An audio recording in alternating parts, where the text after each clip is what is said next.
Mas então, boa noite a todos. Eu quero dizer que é sempre um prazer a gente fazer esse estudo junto, onde a gente procura sempre aprender um pouquinho mais para poder a gente falar um pouco a respeito das obras básicas de Allan Kardec. Lembrando que o Espiritismo, hoje a gente estuda o livro dos médiuns. E o que será a mediunidade, né?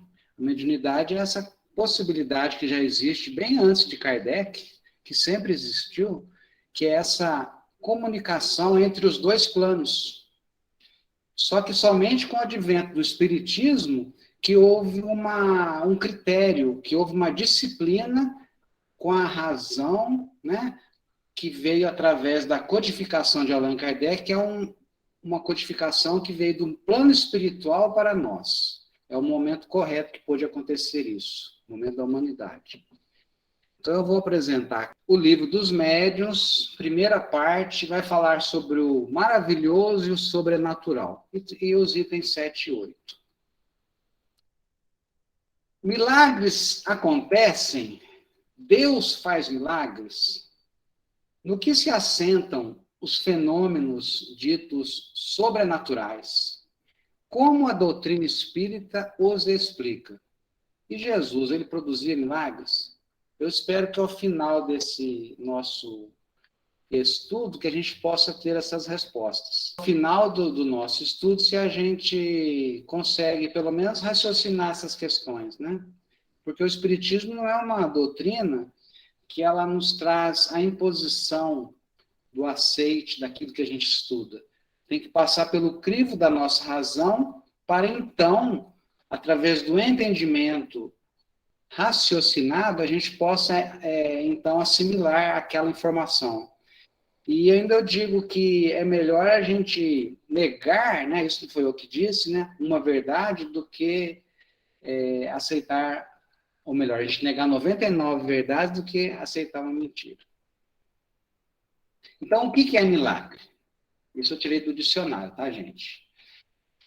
Milagre, miraculum, vem do verbo latino, mirare, que significa admirar-se, maravilhar-se. Algo que aconteceu e não tem explicação à luz da ciência da época. Fato inexplicável. Algo que ninguém acredita ser possível. E também é alguma coisa que não acontece com frequência, né, gente? É uma coisa que acontece aqui, ali, e fica aquele mistério, né? Não é isso que acontece? Segundo a doutrina espírita, religião que tem como base o cristianismo, parece que é uma redundância a gente falar isso, né? Mas a gente ainda, às vezes, é encarado como não sendo, ou aquela dúvida, será que é cristão? Então, eu não vou entrar nesse mérito, mas é uma coisa muito, assim, né? É uma dúvida muito, que não existe essa dúvida. Não existem milagres, né, segundo o Espiritismo, na concepção comumente empregada a este termo. Para o Espiritismo, para nós espíritas, todos os acontecimentos acontecem dentro das leis da física, da química e da biologia, sendo essas leis criadas e mantidas por Deus. E sendo Deus perfeito, não haveria motivo, não tinha lógica, né, para ele derrogá-las. E parece que é uma coisa muito simples quando a gente fala isso. Mas a semana passada, eu estive com uma pessoa do meu relacionamento íntimo, um irmão que eu tenho, e nós fomos buscar umas cestas básicas para ele levar lá para o norte de Minas. E eu fui junto, acompanhando ele e tal, a gente foi conversando. E ele me narrou um fato que é interessante. Ele falou, Eduardo, eu não sei se você acredita em milagre, mas a gente estava com um caminhãozinho, aí ele contou lá com 70 cestas, uma coisa assim. E a gente foi distribuindo, só que nós não contamos direito as cestas. Mas você acredita que nós distribuímos quase todas as cestas, na hora que nós fomos ver no caminhão, estava quase tudo lá? Você acredita nisso, Eduardo? Então, pois eu numa saia justa, né? Aí a gente sabe o seguinte, que nem tudo a gente consegue explicar. Mas o bom senso nos diz para a gente duvidar das coisas, não com a intenção simplesmente de duvidar, mas para que a gente possa entender. Tá? Então, essa é a questão. Eu não falei para ele nem que sim, nem que não. Mas nós temos uma concepção seguinte, que nada foge da lei, da química, da física, da biologia. Só que tem coisas que a gente ainda não entende. E eu vou trazer alguma dessas coisas hoje, só a título de curiosidade daqui a pouco, tá?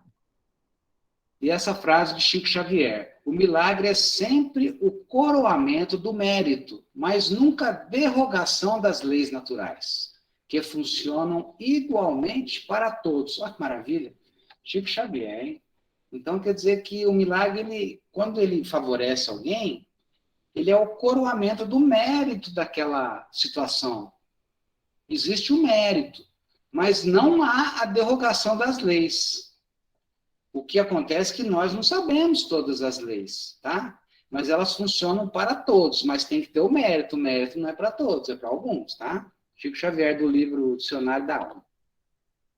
E tem algumas interpretações que o Espiritismo nos traz sobre alguns ditos milagres. A aparição, por exemplo, né? A aparição, como é formado de substância etérea, o espírito pode, em certos casos, por ato da sua vontade, fazê-lo passar por uma modificação molecular que o torna momentaneamente visível. É assim que se produzem as aparições. Está na Gênesis, tá, gente? Então, um exemplo que eu pensei que me veio à mente foi a aparição em Fátima lá, né? Que apareceu aquela para os 3 pastorinhos, né? A Lúcia, o Francisco e a Jacinta, enfim, e tantas outras que a gente sabe. Não é o fantasma que aparece e some, né? Então a gente observa que os fenômenos mediúnicos, eles sempre existiram. Só que o Espiritismo, ele nos traz esse entendimento racional. E depois eu vou mostrar um local onde vai explicar um pouquinho mais a termos de consulta. Vamos falar sobre a cura. A cura, ela se opera mediante a substituição de uma molécula malsã por uma sã. O poder curativo estará, pois, na razão direta da pureza da substância inoculada. Mas depende também da energia da vontade, que provoca uma emissão fluídica mais abundante e dá ao fluido maior força de penetração. Depende ainda das intenções daquele que deseja realizar a cura, seja homem ou espírito. E a gente ouve sempre falar daquelas pessoas que têm aquele dom da cura, né? E existem mesmo, isso é fato. Temos o passe que acontece no centro após um estudo. Por que o passe tem que ser após o estudo?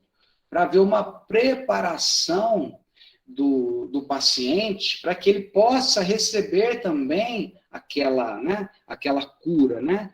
E a gente lembra, um exemplo que me veio à mente sobre a cura, é aquela mulher hemorroísa, que ela apenas toca a veste de Jesus e Jesus fala, saiu de mim uma cura, né? Por quê? Porque existia toda aquele mérito, né, igual o Chico Xavier falou, daquela pessoa, aquela fé daquela pessoa, né? Enfim, eu não vou analisar o fato em si, eu estou só dando um exemplo, tá, gente? Então, a gente observa que existem, né, os ditos milagres, mas o Espiritismo, ele entende que nada foge às leis da física, da química e da biologia, porque Deus não iria criar uma lei para ser quebrada, porque se ela tivesse a necessidade de ser quebrada, aí seria igual às leis dos homens, né? As leis dos homens hoje é de um jeito, depois tem que quebrar aquela lei, mudar a Constituição para se adequar. Agora, as leis de Deus, elas são as mesmas aqui e no universo inteiro. A gente nem sabe o que é o universo, né? Universo e multiverso, e por aí vai as nossas teorias, né? Mas, por influência de certas concepções religiosas, o milagre representa a indicação de uma participação divina na vida das pessoas e nos fenômenos da natureza. Mas aí eu pergunto, será que essa participação divina já não acontece hoje, comigo aqui agora, eu respirando, eu raciocinando, eu me expressando? quando nasce uma criança, não é um milagre? Aquela vida se forma no ventre materno, é uma verdadeira materialização do espírito, né? A mãe é uma médium de materialização, onde surge, né? Só que como aquilo faz parte do nosso cotidiano, nascem milhares, centenas de milhares de crianças, né? Por dia, por mês, por semana, por segundo. Então a gente se acostuma e não dá valor ao milagre. Quando a gente acorda e volta para o corpo físico, né? Ou a gente desperta, né? Para um novo dia, é um milagre da vida. O oxigênio que nós respiramos. Uma vez eu ouvi um físico falar que se a Terra fosse um pouquinho mais afastada do Sol, do que é, ou um pouquinho mais próxima, não haveria condições de existir a vida tal qual a conhecemos hoje. E não é um milagre? Como que vai? Quem que fez essa conta? É o acaso? Quem que projetou? Não houve projeto? Né? Me esqueci o nome do autor da frase, foi o Hamilton.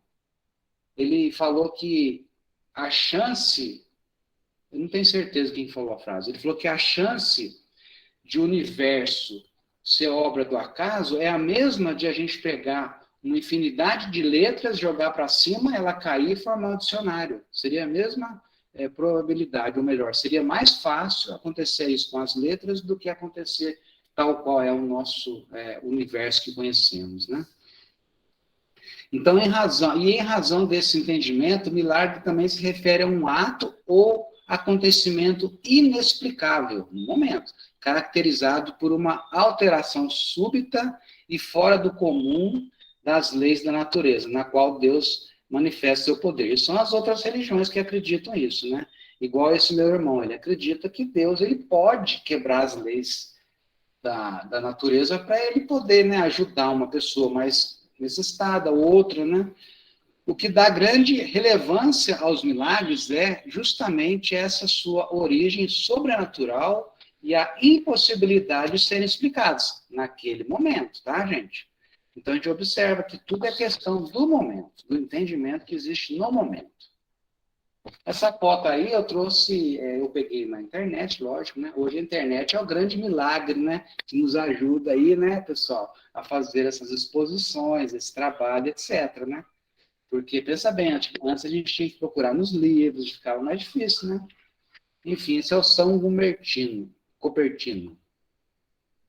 Olha lá, não menos positivo é o fato do erguimento de uma pessoa, mas é algo muito mais raro, cachorrinho, é algo muito mais raro, porque é mais difícil de ser imitado. Amora,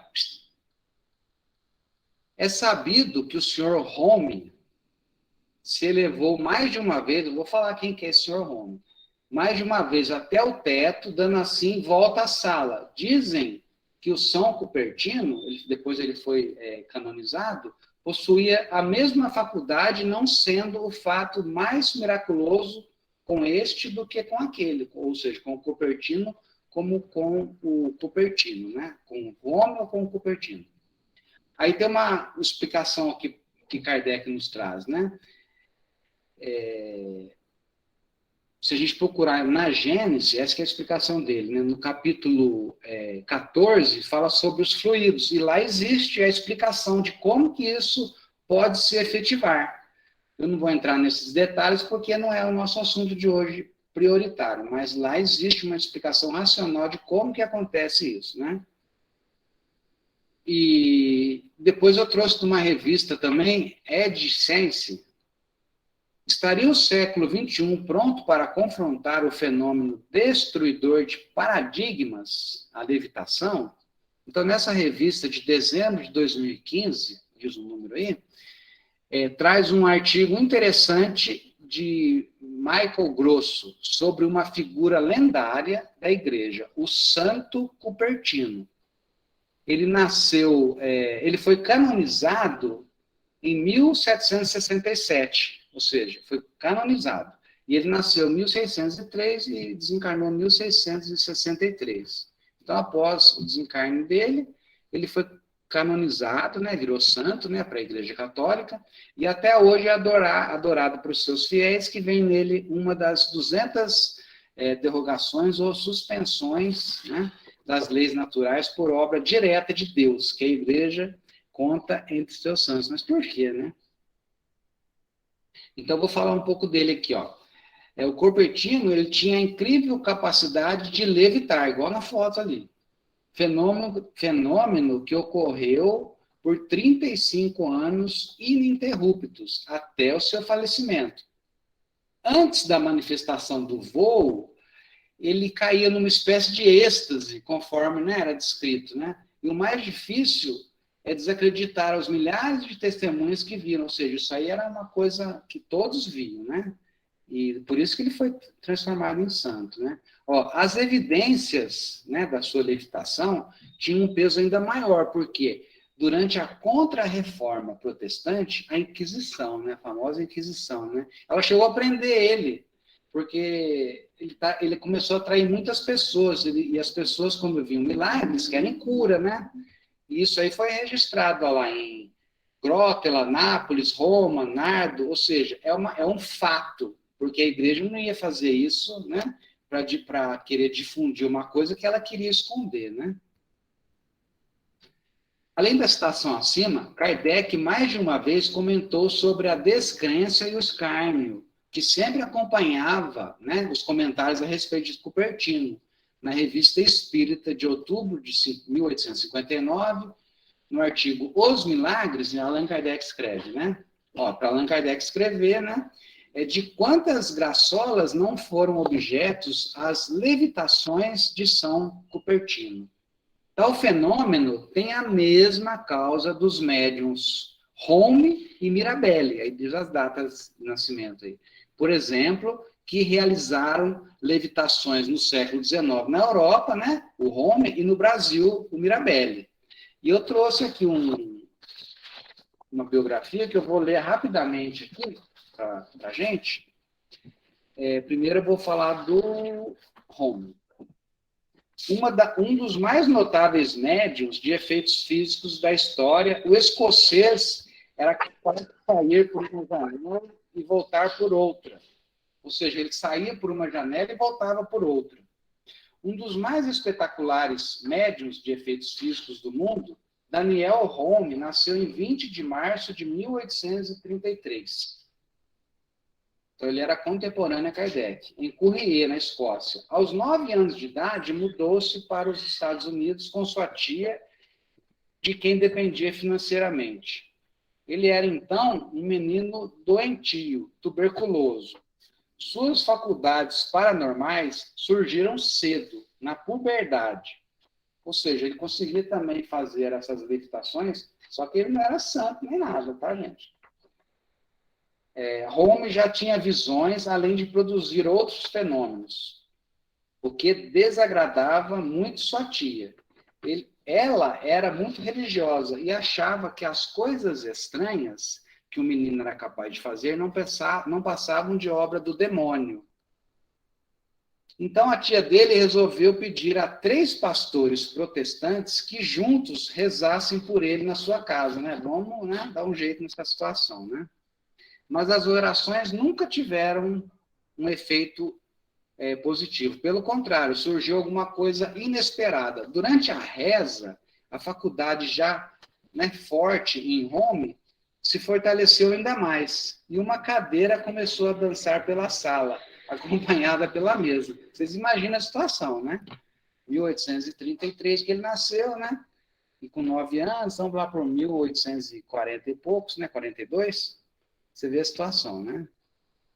A tia, desiludida com a ineficácia da reza dos pastores, resolveu agir por conta própria. Pegou uma Bíblia e a colocou sobre a mesa. Falou, bom, agora vamos resolver, né? E o que aconteceu? A Bíblia começou, né? Com isso, a mesa começou a se agitar mais ainda, né? Isso aborreceu muito a tia, a ponto de expulsar o endemoniado sobrinho da sua casa. Olha só, hein? Aos 22 anos, ele voltou, né, o Home voltou para a Inglaterra.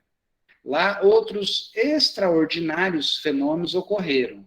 Na presença do rapaz, móveis se mudavam de um lugar para outro. Instrumentos musicais produziam sons melodiosos. e seres espirituais apareciam, né? Olha quanta coisa, né? Quantos milagres, né?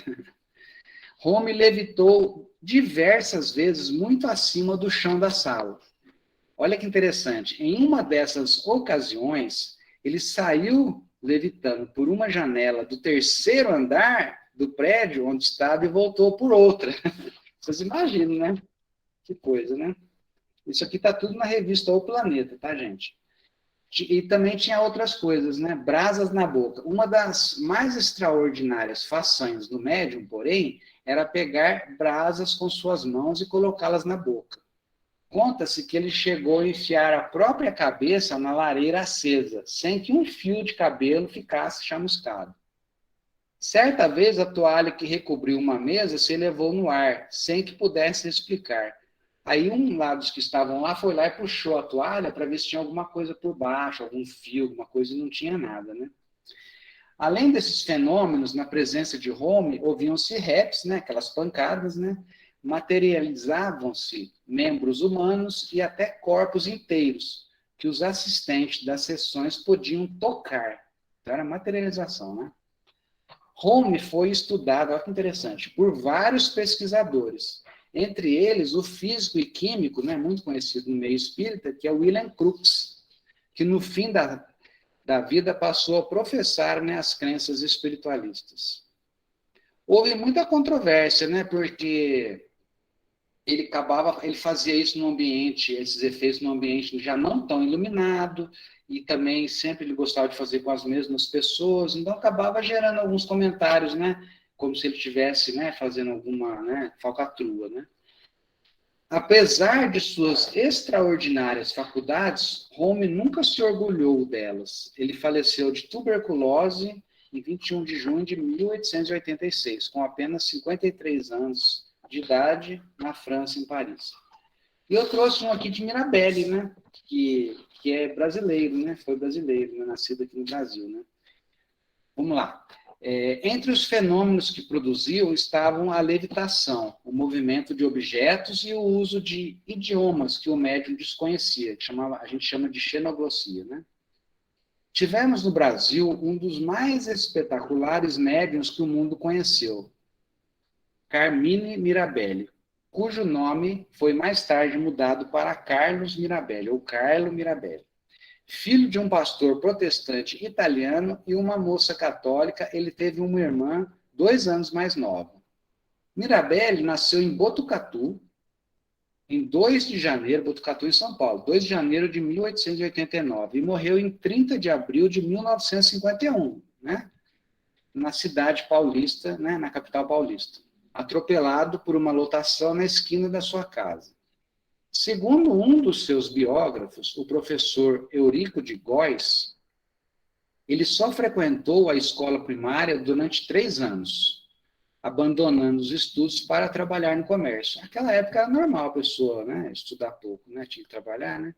Durante algum tempo, ele trabalhou na loja de calçados Vilaça, mas em virtude da violência dos fenômenos que ocorriam ao seu redor, sapatos saltavam das prateleiras ou moviam-se aparentemente por si mesmos. Você imagina numa loja, né? Ele foi obrigado a pedir demissão. Naquela época, Mirabelli tinha visões, sofria de obsessões e delírios, seguido de fenômenos de efeitos físicos, tais como levitação, transporte e raps. Tais eventos levaram seus familiares a concluir que ele estava louco. Aí eles pegaram e internaram num manicômio psiquiátrico, lá no Juqueri, que é muito famoso, era muito famoso lá em São Paulo. E lá ele foi atendido por 2 famosos psiquiatras, que é Franco da Rocha e Felipe Axé. Submeteram-no, então, esses 2 psiquiatras, a uma série de testes. E ficaram pasmos com os fenômenos que produziam-se na sua presença. Em vista disso, eles concordaram que Mirabelli não era louco e deram alta para ele deixar aquele, né, hospital, aquele manicômio, né, que era chamado. Depois de sair do manicômio, Mirabelli começou a trabalhar e também a demonstrar publicamente sua faculdade de produzir fenômenos de efeitos físicos. as autoridades policiais passaram a persegui-lo, pois naquele tempo a prática do espiritismo era proibida. Isso que está na revista, tá, gente? O Planeta. Além disso, Mirabelli produzia fenômenos definidos como fraudulentos por algumas pessoas. Olha o que ele fazia. Ele fluidificava água e distribuía medicamentos de graça, né? Fenômenos pesquisados. Felizmente, para Mirabelli, o industrial José de Freitas Tinoco doou uma quantia destinada à compra e à instalação de um local apropriado para o estudo de fenômenos mediúnicos, denominado Academia César Lombroso. Seu primeiro presidente, Pereira de Castro, reuniu um bom número de pessoas habilitadas para pesquisar os fenômenos e defender os médiuns dos que procuravam prejudicá-los. Ou seja, lá eles tinham uma guarida, né? Mirabelli, que jamais, olha que interessante isso, é um fato, né? Ele jamais aprendeu a desenhar. Ele conseguiu reproduzir outros quadros famosos sem nunca tê-los visto. Das 300 telas que pintou, cerca de 50 foram levadas para a Holanda. O médium também manifestava a faculdade da xenoglossia, né, igual eu falei anteriormente, e cantava em 3 diferentes vozes, tenor, barítono e baixo, né? Já não é para qualquer um, né? Tocava diversos instrumentos, levitava e provocava movimento de objetos ao seu redor, quebrando garrafas, imagens, etc., e transportando objetos de dentro da sala para o quintal. Então, eu trouxe essas 2 biografias porque eu achei interessante quando se fala em milagre, em efeitos sobrenaturais, né? Bom, vamos então aos itens do livro dos médiuns, né? O assunto é bem esse, né? Se a crença nos espíritos e nas suas manifestações representasse uma concepção singular, única, fosse produto de um sistema, poderia, com visos de razão, merecer as suspeitas, né, da ilusória, ou seja, de ser alguma coisa, né, de ilusão. Mas a gente observa que isso aí aconteceu em todos os povos, durante todos os tempos, igual eu falei a princípio. Esse intercâmbio com os espíritos, eles sempre aconteceram. Só que apenas no início, depois do advento do espiritismo, então que os mesmos eles foram estudados com seriedade e disciplina, assim estabelecendo o entendimento necessário para que se possa, através da razão, entender como acontece essa comunicação mediúnica, como que isso se dá, né? Mas aí depois, continuando ali, né? Diga-nos, porém, por que com ela deparamos tão vivaz entre todos os povos antigos e modernos, igual eu falei, né? Respondem os críticos, porque desde todos os tempos o homem teve o gosto maravilhoso. Mas o pessoal gosta do maravilhoso, né? E gosta mesmo, né? Se a gente for falar que vai acontecer um efeito, né, físico no centro, vai ter que marcar hora para poder o povo entrar, né? Mas o que a gente entende por maravilhoso, né? O que é o sobrenatural, né? Será que isso é contrário, né, às leis da natureza? Conheceis, né? A gente conhece, porventura, tão bem essas leis que possais marcar limite ao poder de Deus? Pois bem, provai então que a existência dos espíritos e suas manifestações são contrárias às leis da natureza, que não é e nem pode ser uma dessas leis. Acompanhai a doutrina espírita e vede se todos os elos ligados uniformemente à cadeia não apresentam todos os caracteres de uma lei admirável que resolve tudo o que as filosofias até agora não puderam resolver. Então, a gente observa que a maior força, né, do espiritismo não são os fenômenos, não é a parte mediúnica, é a sua filosofia, né, que junto, né, com a parte científica, com a parte mediúnica, ela vai trazer consequências religiosas.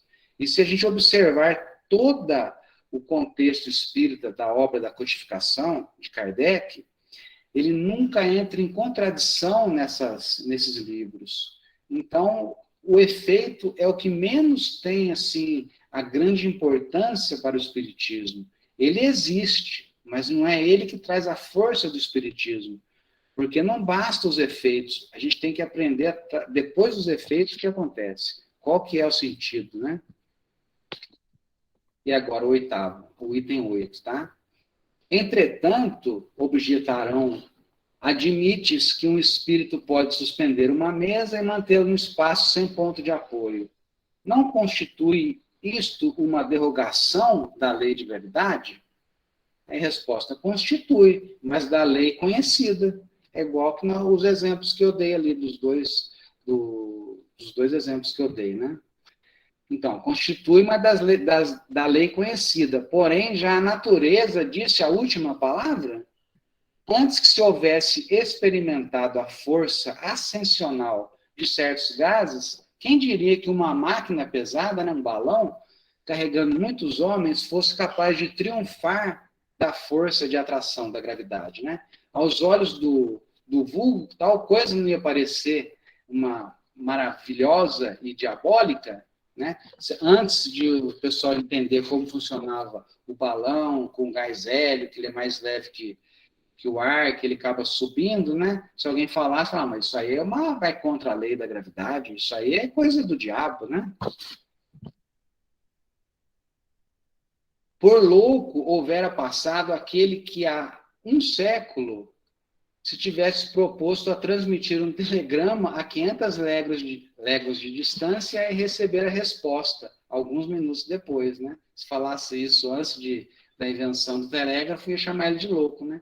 Se o fizesse, toda a gente creria ter ele o diabo às suas ordens, pois que, naquela época, só ao diabo era possível andar tão depressa.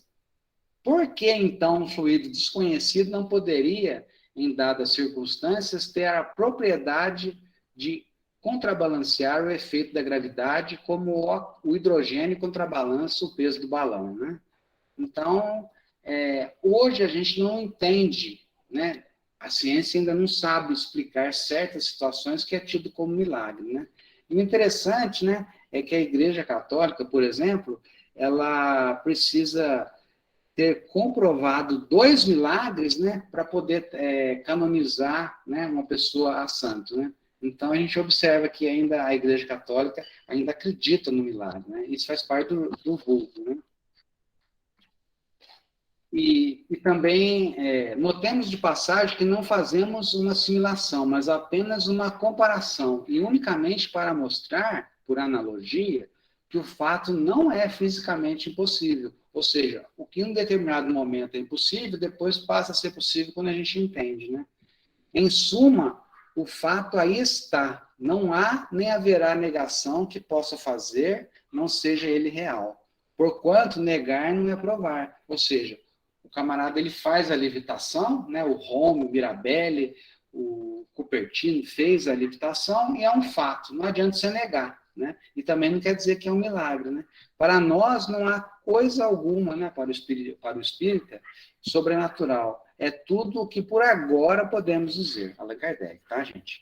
Então, vocês imaginem, há 50 anos atrás, ou 100 anos atrás, a maravilha que nós temos na informática hoje, onde você pega um aparelho aqui e faz um estudo em grupo, cada um na sua casa, né? Falasse isso algum tempinho atrás, era milagre, né? Bom, gente, então o estudo de hoje que eu preparei foi esse. Eu agradeço aí, espero que todos tenham gostado.